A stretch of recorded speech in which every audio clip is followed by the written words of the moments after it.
3 months had passed since the Kavari first appeared in Earth's skies. To most people on the planet, it seemed like humanity was slowly building a relationship with their new alien visitors. News reports showed diplomats meeting with Kavari representatives. Scientists shared research findings. Cultural exchange programs were being planned. Ambassador Q Jin knew the truth was very different. He sat in his secure office beneath the United Nations building, reading reports that would terrify any normal person. The Kavari were not interested in friendship. They were studying humanity like scientists study lab rats before an experiment. "Sir, the morning briefing is ready," said his assistant, handing him a thick folder marked with the highest security classifications. Q Jin opened the folder and began reading. The first report came from Captain Ye Jin, commander of the stealth reconnaissance ship Silent Thunder. Her vessel had been shadowing Kavari ships for weeks, using experimental technology that made them invisible to alien sensors. According to Ye Jin's report, the Kavari had brought more than just exploration. Ships. Hidden behind Neptune were massive vessels that could only be described as prison transports. Each one could hold millions of people in basic survival conditions. The math was simple and terrifying. The Kavari had brought enough ships to relocate Earth's entire population. The second report came from General Subin, who commanded Earth's secret military preparations. While diplomats talked peace above ground, every nation on Earth had been quietly preparing for war. New weapons were being built in hidden factories. Soldiers were being trained for combat in space. Supply stockpiles were being moved to secure locations. But the most disturbing report came from Dr. He Wan, the quantum physicist who had been studying captured Kavari technology. 3 weeks ago, a small Kavari scout ship had suffered a malfunction and crashed in the Pacific Ocean. Earth's recovery teams had reached it before the aliens could retrieve it. What Dr. He Wan found in that wreckage changed everything humanity thought they knew about their visitors. Q Jin's secure phone buzzed. General Minho's voice came through the encrypted line. "Q Jin, we need to meet immediately. Something has happened that changes our entire situation." "The secure room in 20 minutes," Q Jin replied. He gathered his files and headed for the elevator that would take him deeper underground than most people knew was possible. The secure briefing room was already full when Q Jin arrived. General Minho stood at the head of a table surrounded by Earth's top military and intelligence officers. On the main screen was a star map showing dozens of solar systems. "People, Dr. He Wan has made a discovery that explains everything about our situation," Minho began. "Doctor, please share what you found." Dr. He Wan stood up looking exhausted. She had clearly been working without sleep for days. "I've been analyzing the data storage systems from the crashed Kavari ship. What I found is a complete record of their previous integration operations." She pressed a button and the star map changed. Each system was now marked with different colors: red for destroyed civilizations, yellow for enslaved populations, green for the few worlds that had somehow managed to resist. The Kavari have been doing this for over 1,000 years. They find a species that has developed space travel, but hasn't spread beyond their home system. They make peaceful contact and study the civilization for several months. Then they deliver what they call the Integration Ultimatum. "What exactly is this ultimatum?" asked Admiral Hyunwoo, who had joined the meeting via secure video link. "The target species has 30 local days to surrender complete control of their government and military to the Kavari Empire. 80% of the population is relocated to labor colonies on other worlds. The remaining 20% becomes a slave workforce on their original planet. All technology and resources belong to the Empire." The room was silent as everyone absorbed this information. Q Jin felt his stomach turn cold. "What happens to species that refuse?" he asked, though he suspected he already knew the answer. Dr. He Wan changed the display to show detailed records from a world called Zerion. Complete orbital bombardment. Every city destroyed. All infrastructure eliminated. The Kavari don't leave survivors who might rebuild or seek revenge. General Subin leaned forward. "How many species have they done this to?" 217 confirmed operations. Only 12 species have ever successfully resisted, and most of those were eventually conquered in second or third attempts. Commander Do Hyun, who had been handling the official diplomatic contact with the Kavari, spoke up. When do we expect them to deliver this ultimatum to us? As if summoned by his question, every communication device in the room started buzzing at once. Admiral Hyun-woo's voice came through the speakers with unusual urgency. All senior staff, we have a Priority 1 communication from the Kavari fleet. They're requesting an immediate meeting with all world leaders.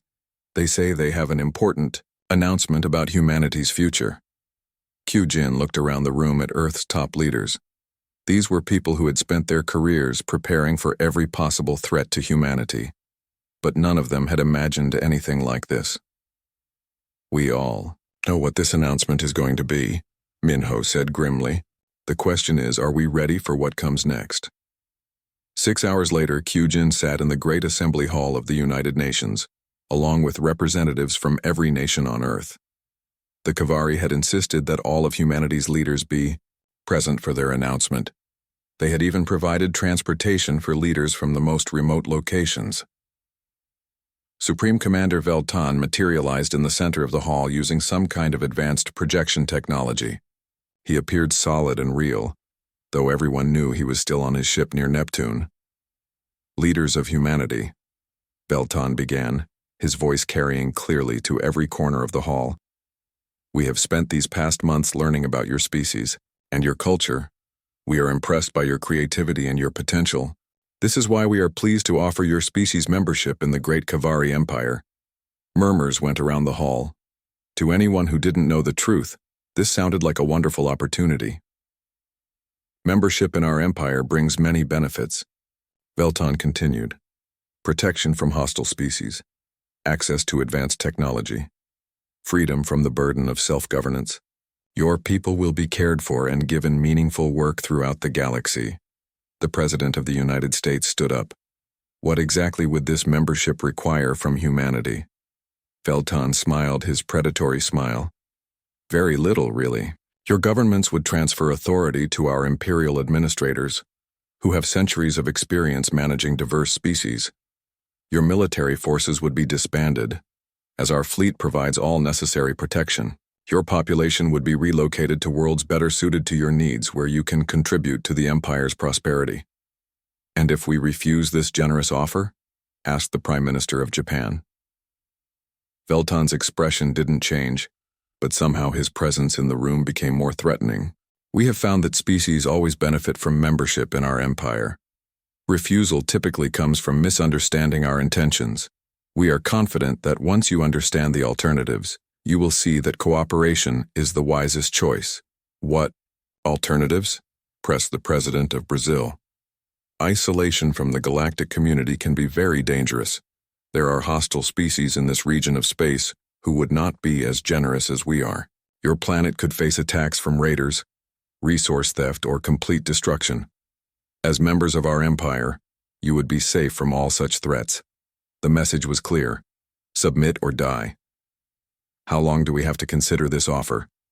Asked Kyujin, speaking for the first time. 30 of your local days should be sufficient for your leaders to explain the benefits to your population and prepare for the transition. We understand this is a significant change, so we are prepared to be patient. The projection of Veltan faded away, leaving the hall full of world leaders staring at each other in silence. Finally, the Secretary General of the United Nations stood up. I think we all understand what we just heard. This meeting is adjourned. All national leaders are requested to remain for a classified briefing. As the public representatives filed out, Kyujin looked around at the faces of Earth's most powerful people. Most of them looked shocked and confused. A few looked angry, but he was relieved to see that some, like General Minho and Admiral Hyun-woo, looked determined. Ladies and gentlemen, the Secretary General said once the room was secure, I believe we have 30 days to prepare for war. The President of Russia stood up. What war? You heard them.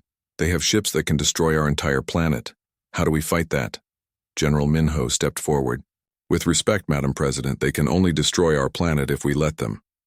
For the past 3 months, every nation represented in this room has been preparing for exactly this situation. We are not helpless. What are you talking about? asked the Chancellor of Germany. Admiral Hyunwoo's voice came through the communication system. Project Deep Defense has been active since the Kavari first arrived. We have been building capabilities they don't know about using technology they haven't seen, and preparing strategies based on their previous operations. Admiral Hyunwoo stood in the command center of Earth's Deep Space Monitoring Station, drinking his morning coffee when the alarm started screaming. The massive screens around him lit up with warning signals. Something big was happening at the edge of the solar system. "Sir, we have multiple contacts appearing on the outer sensors," called out Lieutenant Yoonji from her station. Her fingers flew across the keyboard as she tried to make sense of the data.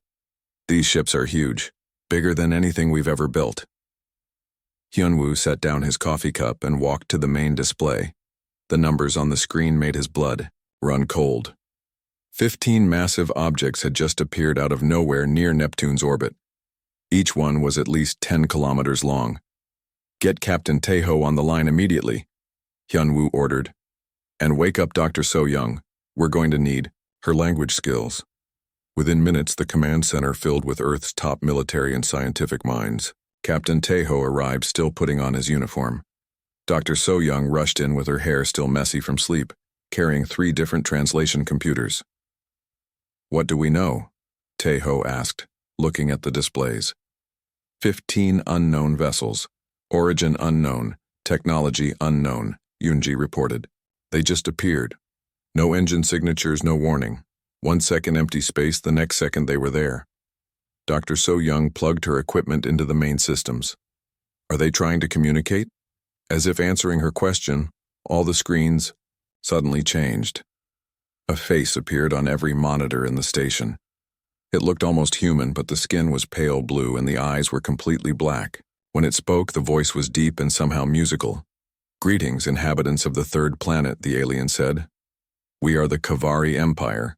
We come in peace to make contact with your species. We wish to learn about your culture and share knowledge with you." The message repeated 3 times, then the screens went back to normal. Everyone in the command center stared at each other in silence. "Well," Dr. So-young said quietly, "that's not what I expected aliens to sound like." Hyunwoo turned to his staff. "I want everything we can learn about these ships. Yoonji, run full scans. Taeho, get our defense fleet ready but keep them hidden. And someone get General Minho on a secure line." For the next several hours, the monitoring station became the busiest place on Earth. Scientists and military officers worked together, trying to understand what they were dealing with. The alien ship stayed in position near Neptune, not moving closer to Earth. Dr. So-young worked on translating more of the alien language. The computers had recorded hours of their communications between ships. Most of it was routine talk about positions and status reports, but some parts worried her. "Hyunwoo, you need to hear this," she called out. "I've been working on their internal communications. Listen to this." She played back a translation of a conversation between 2 Kavari officers. The voices were calm and professional. "The target appears to have basic space travel capability. Single planet population, estimated at 8 billion. Standard integration protocol should be sufficient. Confirmed. Begin cultural analysis phase. We'll need to understand their social structures before the ultimatum. Previous species of this development level typically require 30 local days for acceptance. Shall we prepare the relocation ships?" The recording ended. The command center was silent. "Integration protocol?" Taeho asked. "Relocation ships? This doesn't sound like peaceful contact." Lieutenant Yoonji looked up from her station. "Sir, I've been analyzing their ship positions. They're not in an exploration formation. They're positioned for a siege. Those ships are blocking all the major space lanes out of the inner system." General Minho's face appeared on the main screen as his secure connection came online. The old soldier looked tired but alert. "Hyunwoo, I've been watching from headquarters. What's your assessment?" "General, these aliens are not here for peaceful contact. Their communications suggest they're planning some kind of forced integration, and their ships are positioned to prevent any Earth vessels from leaving the system." Minho nodded grimly. "That matches our analysis here. We've been running their approach pattern through our tactical computers. This looks exactly like a military blockade." Dr. So-young interrupted. "There's more, General. I've found references to something called previous species. They talk about other planets, like this is routine for them, like they've done this before. How? Many times before, Minho asked. I'm still translating, but I've found mentions of over 200 different worlds, all described as successfully integrated. The weight of those words settled over everyone in the command center. 200 worlds, 200 species that had faced the same situation Earth was facing now. Commander Do Hyun, Earth's chief diplomatic officer, had been listening quietly. Now he spoke up. We need to try formal diplomatic contact. Maybe we're misunderstanding their intentions. Do it, Hyunwoo agreed. But everyone else, keep working. I want to know everything about these ships and these aliens before we make any commitments. Do Hyun opened a communication channel to the alien fleet. This is Commander Do Hyun of Earth. We received your message and wish to establish formal diplomatic relations. Can we arrange a meeting? The response came quickly. The same blue-skinned alien appeared on screen, but now he smiled. The expression somehow made him look more dangerous, not friendly. Greetings, Commander Do Hyun. I am Supreme Commander Velton of the Kavari Empire. We are pleased that your species wishes to communicate. We will send representatives to meet with your leaders. Please prepare a suitable location. Of course, may I ask about your intentions? Your ships seem to be positioned in a defensive formation. Velton's smile grew wider. We always take precautions when meeting new species. There are many dangers in space. Our ships are positioned to protect both our vessels and your world from any threats. The communication ended, leaving everyone staring at the blank screen. He's lying, Yoonji said flatly. Everything about that conversation was wrong. The way he paused before answering, the way his eyes moved. That was not honest communication. Taeho agreed. And did you notice he didn't actually answer the question about their intentions? Classic misdirection. General Minho's voice came through the speakers.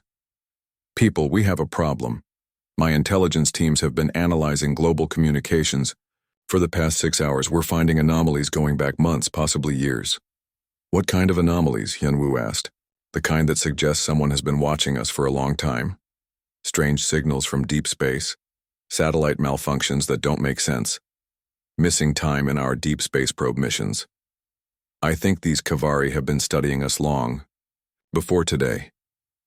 Dr. So Young looked up from her computers, her face pale. General, I just found something in their communications. They have detailed files on our military capabilities, our population centers, our resource locations. They know more about Earth than most humans do. The command center fell silent as the implications sank in. The aliens had not just arrived today. They had been watching, learning, preparing. This was not first contact. This was the end of a long surveillance operation. Sir, Yoonji said quietly, what do we do now? Admiral Hyunwoo looked around at his team. These were Earth's best and brightest minds, people who had dedicated their lives to protecting humanity. Now they faced a challenge unlike anything in human history. We do what humans have always done when faced with a superior enemy, he said. We learn everything we can, we prepare for the worst, and we find a way to survive. General Minho. Activate all contingency protocols. Taeho, I want every ship we have ready for combat but hidden from their sensors. So Young, keep working on their language. I want to understand everything they're planning. He paused, looking at the display showing the alien ship still waiting near Neptune. And people, remember this. They may have been watching us, but we've been preparing our whole lives. Every war we've fought, every strategy we've developed, every weapon we've built has taught us something about survival. These Kavari think they know humanity, but they're about to learn that there's a big difference between watching humans and fighting them. As the team dispersed to their tasks, Hyunwoo remained staring at the alien ships on his screens. Somewhere, out there, Supreme Commander Velton was probably planning Earth's conquest, confident that another primitive species would soon join his empire. The alien was in for a very unpleasant surprise. Supreme Commander Velton was reviewing population relocation schedules when the alarm started screaming throughout his flagship. The massive Kavari vessel shuddered as emergency lights bathed the command bridge in red light. Report, Velton commanded, rising from his command throne. Sir, we've lost contact with all monitoring stations throughout the system, his communications officer reported. Every single outpost has gone silent simultaneously. Velton frowned. In over 30 years of conquest operations, he had never experienced a complete communications blackout. Technical malfunction? Negative, sir. We're detecting debris fields. At each monitoring station location, they've been destroyed. For a moment, Velton stood silent. No species had ever attacked Kavari forces during the integration period. The very idea was unthinkable. Sir, the tactical officer called out, we're detecting multiple ships approaching from the inner system. Configuration unknown. Velton moved to the tactical display. 15 ships were moving toward his fleet from the direction of Earth. They appeared to be civilian vessels, cargo haulers, research ships, mining platforms. The humans are evacuating their system, he said with satisfaction. They're running rather than fighting. Typical behavior for a primitive species. Sir, those ships are not on evacuation courses. They're moving to attack positions. Velton laughed. The sound echoed through the bridge. Attack positions? Those are civilian vessels. What do they plan to attack us with, mining lasers? His laughter stopped when the human ships opened fire. The weapons that emerged from the disguised civilian vessels were unlike anything in Kavari records. Beams of energy that phased through shields as if they weren't there. Projectile weapons that somehow bent space to strike targets behind cover. Missiles that seemed to appear inside Kavari ships rather than penetrating their hulls. The first Kavari ship to die was a transport vessel that simply ceased to exist. One moment it was a massive ship holding equipment for humanity's relocation. The next moment it was expanding gases and twisted metal. Shields up, return fire, Velton ordered. His weapons officer looked confused at his console. Sir, our targeting systems can't lock onto the human ships. They're using some kind of stealth technology we've never encountered. That's impossible. Our sensors can detect any known stealth system. Sir, I don't think this is any known stealth system. As if to prove his point, one of the human ships suddenly appeared directly beside a Kavari cruiser, fired a single devastating shot that crippled the alien vessel, then vanished again before the Kavari could respond. How are they doing that? Velton demanded. Unknown, sir. The ships appear to be phasing in and out of normal space. Captain Ye-Jin sat in the command chair of the Silent Thunder, watching her tactical display with satisfaction. The human fleet was performing exactly as planned. The Kavari had no idea they were facing ships equipped with their own technology, improved by human engineering. Ma'am, the Kavari flagship is trying to retreat, her weapons officer reported. Negative. Stay. With the plan, we want them to think they can escape. The Silent Thunder had been shadowing the Kavari fleet for weeks, studying their tactics and weaknesses. Now Ye-Jin was using that knowledge to guide the entire human fleet in a perfectly coordinated attack. Signal from Admiral Hyunwoo, ma'am. Operation Righteous Fury Phase 3 is now active. Acknowledged. Begin the demonstration. 3-star systems away, Lieutenant Colonel Jae-hyun led his enhanced assault team through the corridors of a Kavari forward operating base. The aliens had built this facility to support their conquest of nearby star systems. Now it was about to become the site of humanity's first interstellar military victory. Team Alpha, secure the command center, Jae-hyun ordered through his helmet. Communicator. Team Beta, eliminate their communications array. Team Charlie, capture any senior officers you can find. Sergeant Dong-wook's voice came through clearly. Colonel, we've reached the main computer core. Beginning data extraction now. The enhanced humans moved through the alien base like ghosts. Their modified bodies allowed them to operate in the low atmosphere the Kavari preferred. Their enhanced reflexes made them faster than any biological creature should be. Most importantly, their improved minds could process tactical information and make decisions at speeds that seemed supernatural. Sir, we've captured the base commander, reported Specialist Yu-Jin. He's demanding to know what species we represent. Tell him we're from Earth, Jae-hyun replied, and that this is just the beginning. Back in the solar system, the battle was going exactly according to human plans. The Kavari fleet was confused, disorganized, and taking heavy casualties. But the real shock was yet to come. Dr. Jinwoo activated a device that looked like nothing more than a small black cube. This was the culmination of months of work studying captured Kavari technology and years of theoretical research into quantum communications. Across the galaxy, similar devices activated simultaneously. The Kavari Empire depended on instant communication between star systems to maintain control over their conquered territories.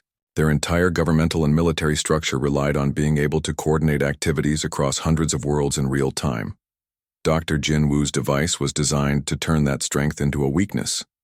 Activation successful, he reported, to General Minho.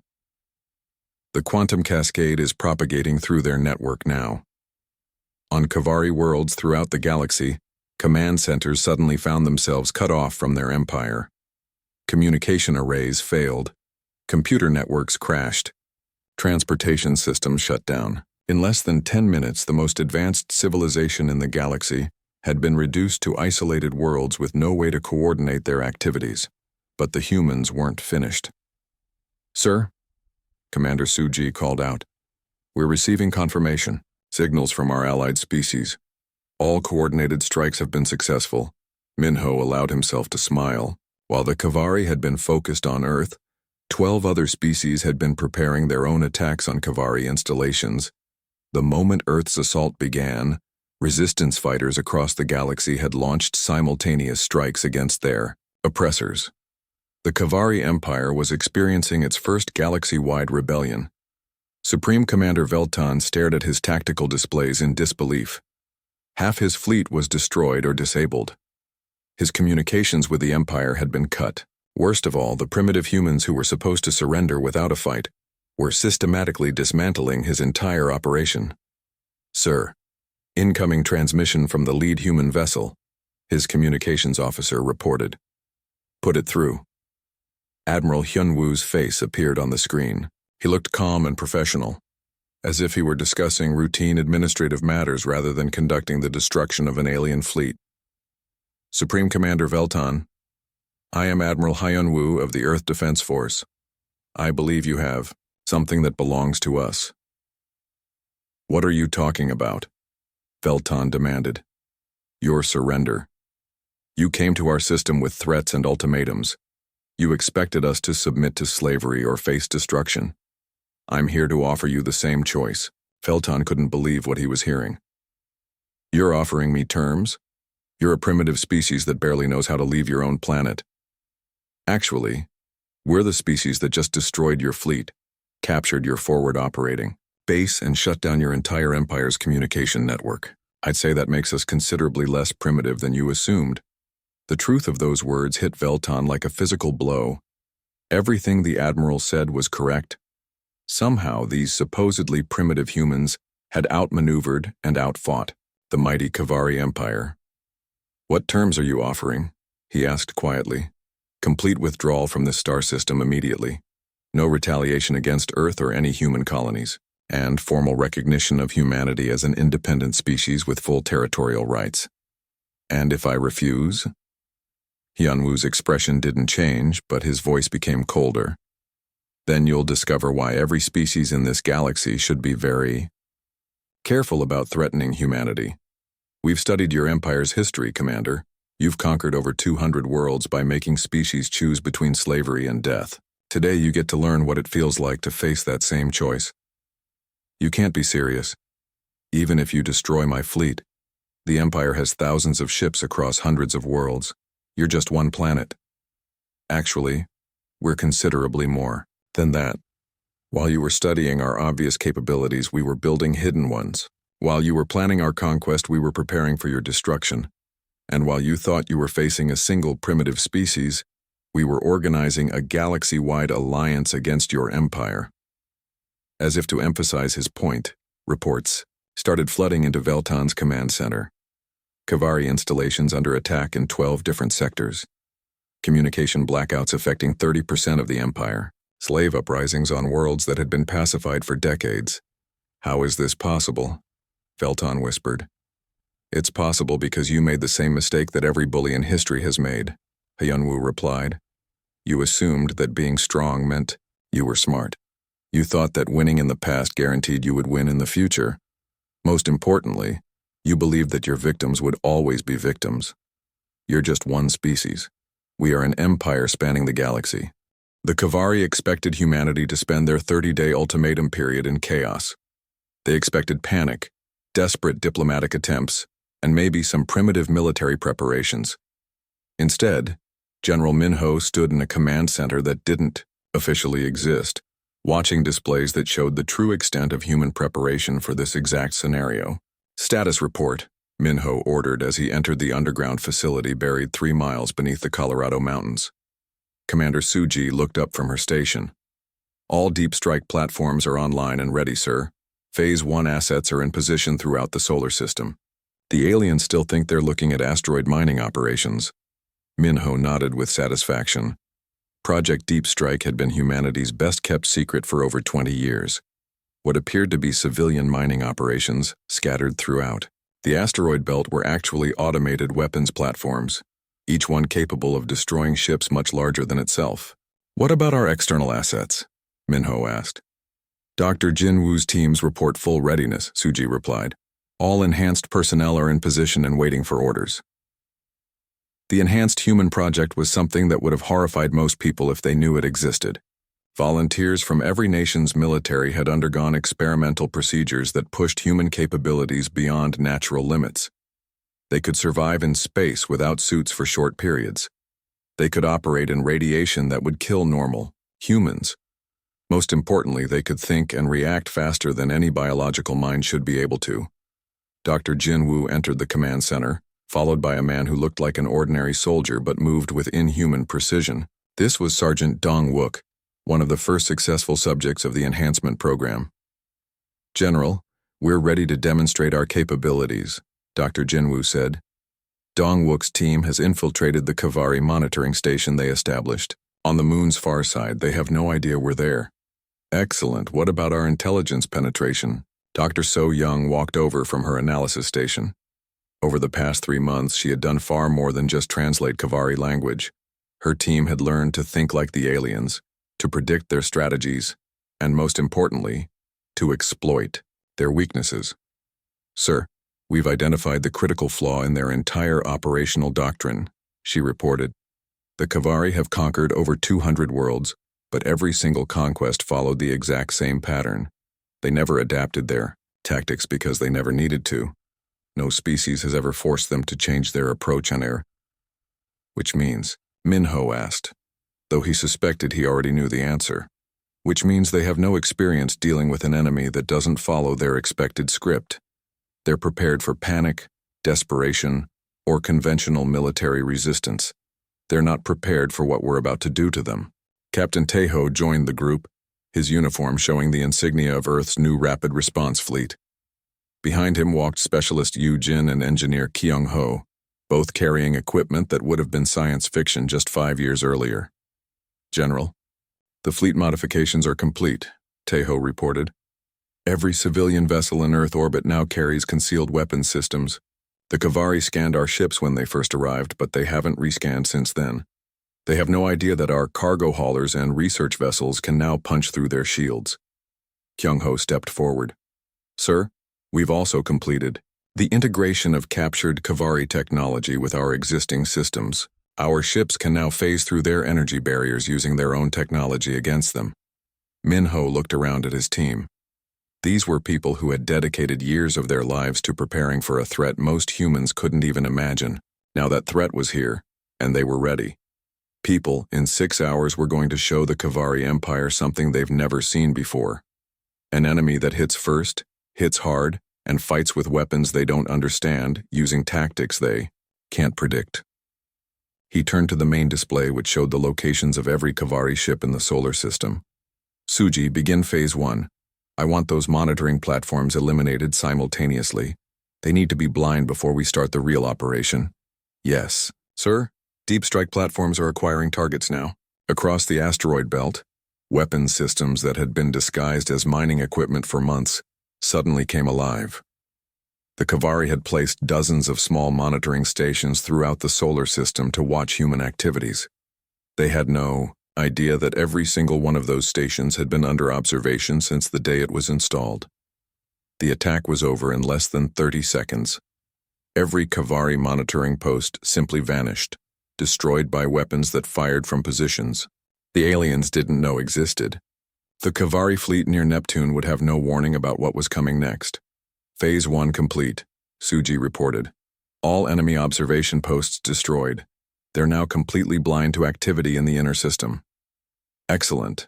Taiho, begin fleet movement. I want your ships in position for Phase 2 within 4 hours. Already underway, sir. The civilian vessels are moving to their assigned positions under normal commercial flight plans. The Kavari won't suspect anything until it's too late. Doctor, Jinwoo activated his communication system. Enhanced teams, you are cleared for infiltration operations. Remember, we need intelligence on their command structure and strategic planning. Try to take prisoners if possible. Sergeant Dongwook's voice came through clearly despite being transmitted from the moon. Understood, sir. My team has identified the primary Kavari command post. We can be inside within 20 minutes. Do it. Minho turned to Dr. So Young. What's our timeline for the main event? The Kavari command ship is scheduled to receive status reports from all their monitoring stations in approximately 6 hours. When those reports don't come in, they'll investigate. That's when we hit them with Phase 3.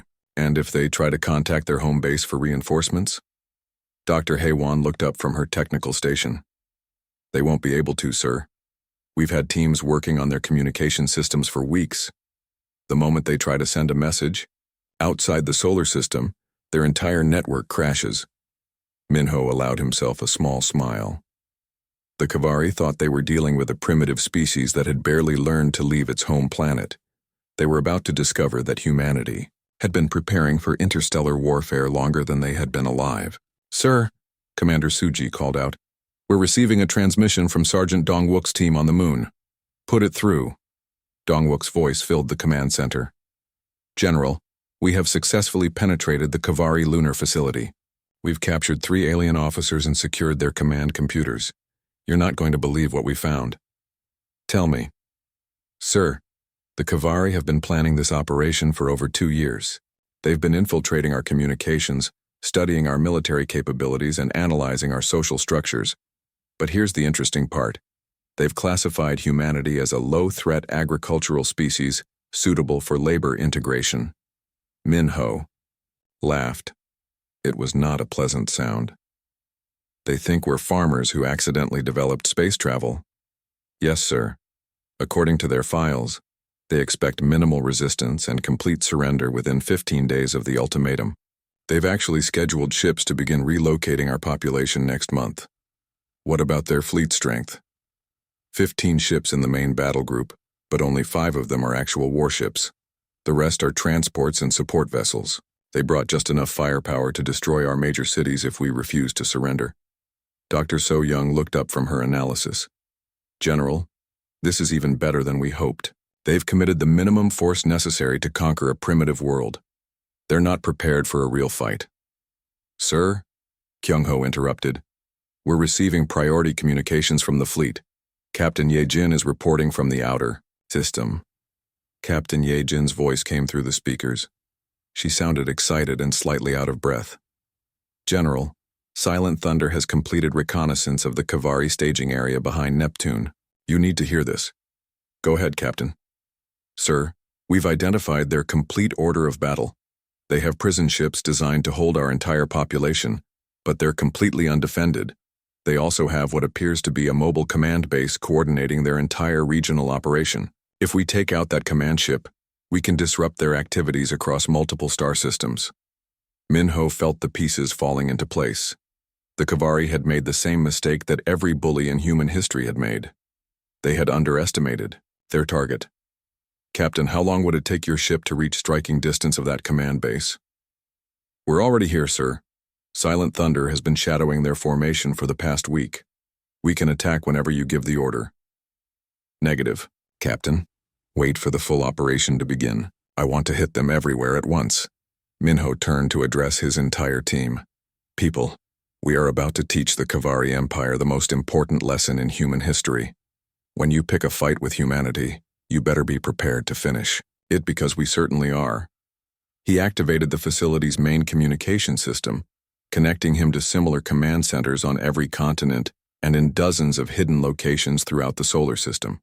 The Kavari Supreme Council had not met in emergency session for over 300 years. The last time had been during the Great Plague that nearly wiped out their species before they developed interstellar travel. Today they faced a different kind of extinction threat. War leader Kethmar stood before the council, his pale blue skin looking almost gray with exhaustion. Honored Council, the situation is far worse than our initial report suggested. We are not dealing with a localized rebellion. This is a coordinated galaxy-wide uprising. Supreme Chancellor Mithran leaned forward in her ceremonial chair. Explain the current status of our operations.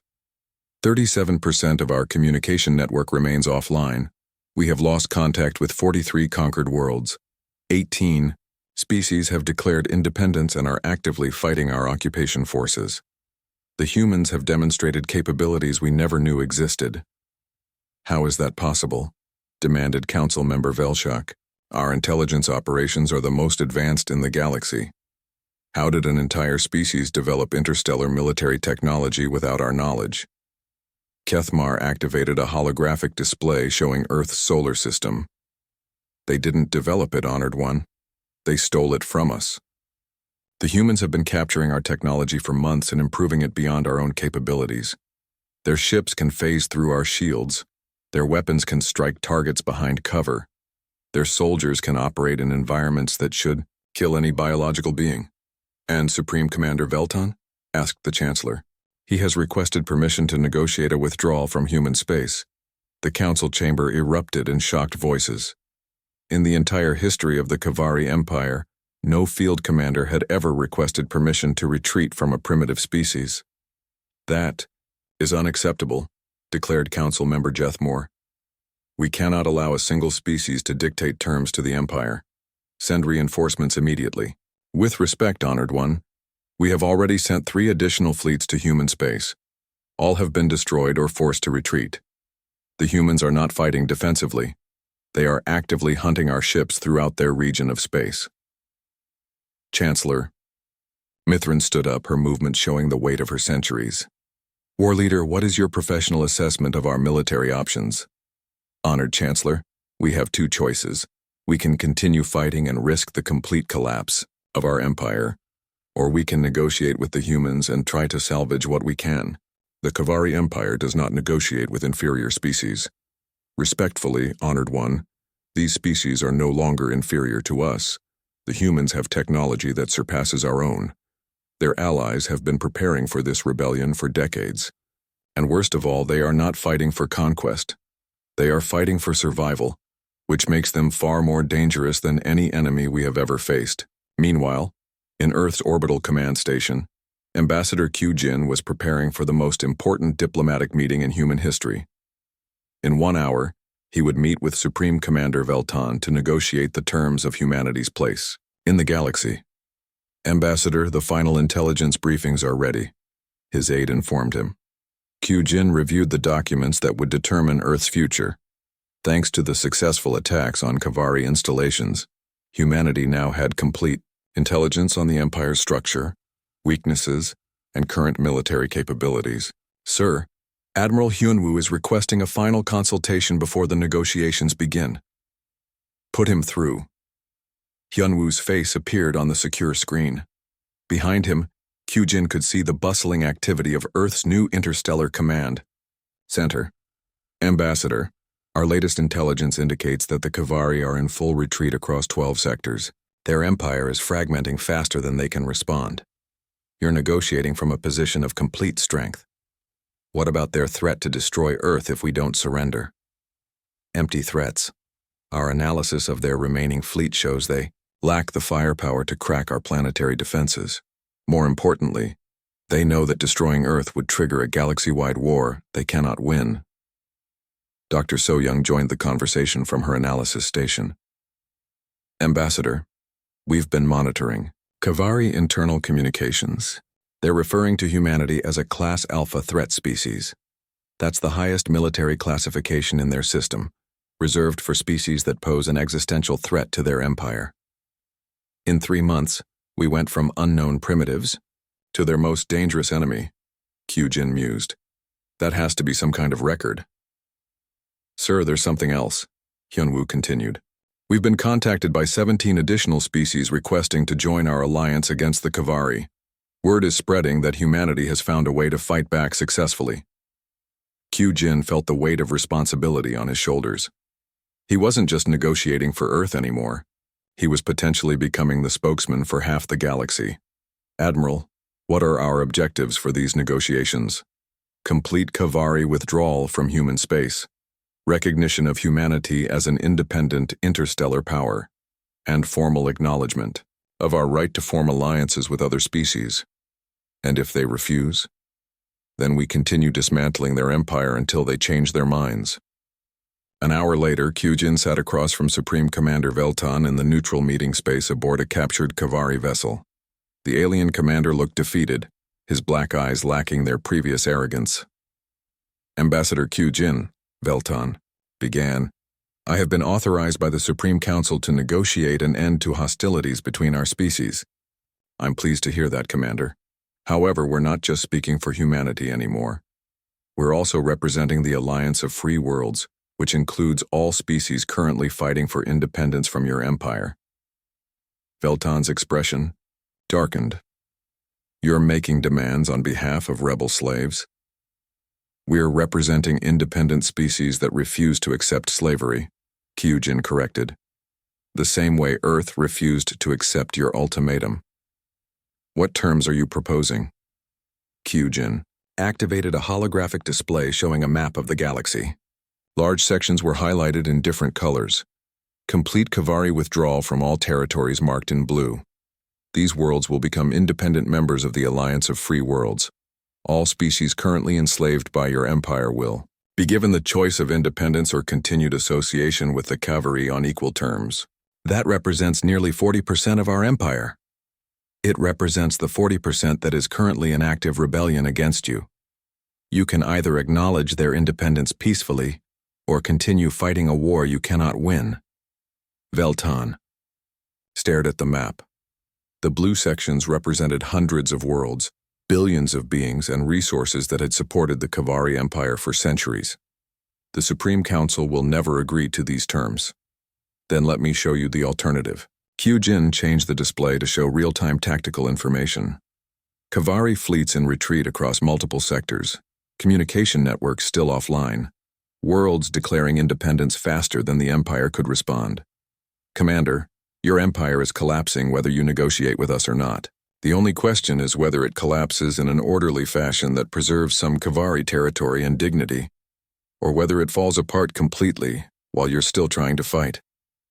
You're threatening to destroy our entire civilization. We're offering to save what's left of it. The Kavari Empire as you knew it is already gone. The species under your control have learned that they can fight back successfully. That knowledge can never be erased. Veltan was silent for several minutes, processing the implications of Kyujin's words. What guarantees do we have that your alliance will not continue attacking Kavari worlds? Simple. We're not interested in conquering your empire. We just want you to stop trying to conquer everyone else. Withdraw to your core territories, treat your remaining population as citizens rather than slaves, and recognize the independence of worlds that choose to leave. Do that, and you'll have peace. And if we refuse, then you'll face the same choice you gave to over 200 other species. Submit or be destroyed. The difference is, we actually have the power to back up that ultimatum. Captain Taeho's voice came through Kyujin's communicator. Ambassador, we're receiving a priority transmission from the Kavari homeworld. Put it through. The holographic display changed to show Chancellor Mithran of the Kavari Supreme Council. The ancient alien leader looked exhausted and defeated. Ambassador, Kyujin of Earth, I am Chancellor Mithran. I speak for the Kavari people. Chancellor, I'm honored by your attention. Our war fleets have reported their assessment of the current situation. They inform me that continued resistance would result in the complete destruction of our civilization. That is our assessment as well, Chancellor. The Supreme Council is prepared to accept your terms, with certain modifications. Kyujin leaned forward. What modifications? We request a transition period of 5 years for the orderly withdrawal from contested territories. We also request guarantees that Kavari civilians on independent worlds will be protected from retaliation. Agreed, on both points. However, we have one additional requirement.